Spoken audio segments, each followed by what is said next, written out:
Sahabat dan saudaraku, mari menggunakan waktu mempelajari firman Tuhan hari ini.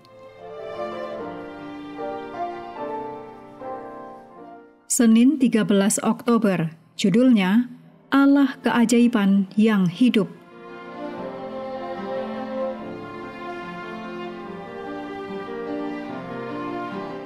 Kita mulai dengan doa singkat yang didasarkan dari 1 Petrus 5 ayat 6.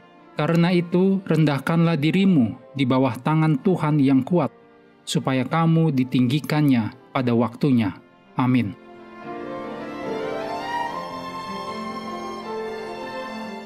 Dalam Yosua 3 ayat 6-17, yaitu peristiwa ajaib menyeberangi sungai Yordan. Ini mengajarkan kita tentang sifat Allah yang kita sembah. Penyeberangan sungai Yordan digambarkan dalam Yosua 3 ayat 5 dengan kata Ibrani nipalot, artinya mujizat, keajaiban, yang biasanya merujuk pada tindakan-tindakan Tuhan yang dahsyat dan adikodrati, serta menyatakan keunikan Tuhan. Mazmur 72 ayat 18, Mazmur 86 ayat 10. Kemudian orang Israel merenungkan tindakan-tindakan ini, dan sebagai hasilnya mereka memuji Tuhan. Mazmur 9 ayat 1, dan memberitakan Tuhan di antara bangsa-bangsa. Mazmur 96 ayat 3. Tulah-tulah di Mesir, di Keluaran 3 ayat 20 dan Mika 7 ayat 15, penyeberangan laut Teberau dan juga tuntunan Tuhan di padang gurun, Mazmur 78 ayat 12-16, merupakan kisah keajaiban tersebut. Para penulis Alkitab mengetahui dan bersaksi tentang fakta bahwa Allah yang menciptakan dunia tidak pernah dibatasi atau diatur oleh ciptaannya. Tidak ada yang mustahil. Kata Ibrani terlalu ajaib bagi Tuhan untuk dilakukannya. Yeremia 32 ayat 17. Nama dan kodrat Tuhan ajaib. Hakim-Hakim 13 ayat 18.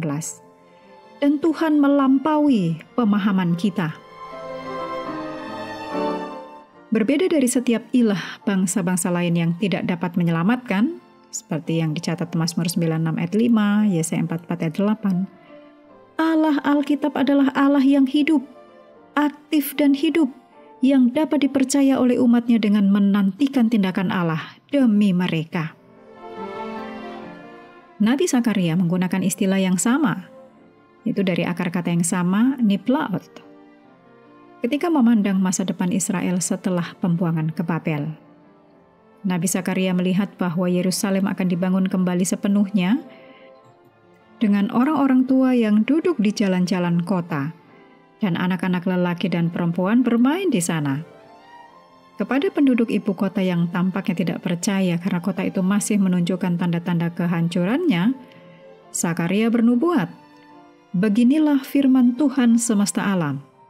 Kalau pada waktu itu sisa-sisa bangsa ini menganggap hal itu ajaib, apakah aku akan menganggapnya ajaib? Demikianlah firman Tuhan semesta alam. Sesungguhnya aku menyelamatkan umatku dari tempat terbitnya matahari sampai kepada tempat terbenamnya. Dan aku akan membawa mereka pulang supaya mereka diam di tengah-tengah Yerusalem." Zakaria 8 ayat 6-8. Dalam Lukas 18 ayat 18-27, jawaban Yesus kepada murid-muridnya dapat mendorong kita untuk mempercayai Allah, bahkan dengan apa yang tampaknya mustahil.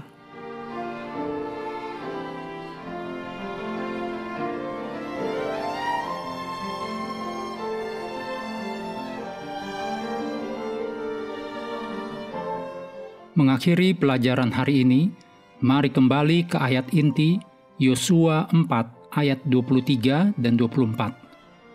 Sebab Tuhan Allahmu telah mengeringkan di depan kamu air sungai Yordan, sampai kamu dapat menyeberang seperti yang dilakukan Tuhan Allahmu dengan laut Teberau, yang telah dikeringkannya di depan kita sampai kita menyeberang, supaya semua bangsa di bumi tahu bahwa kuat tangan Tuhan, dan supaya mereka selalu takut kepada Tuhan Allahmu.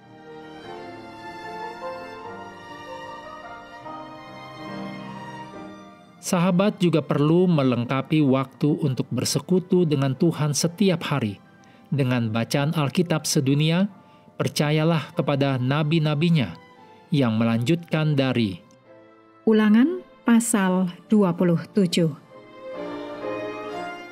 Tuhan memberkati kita semua.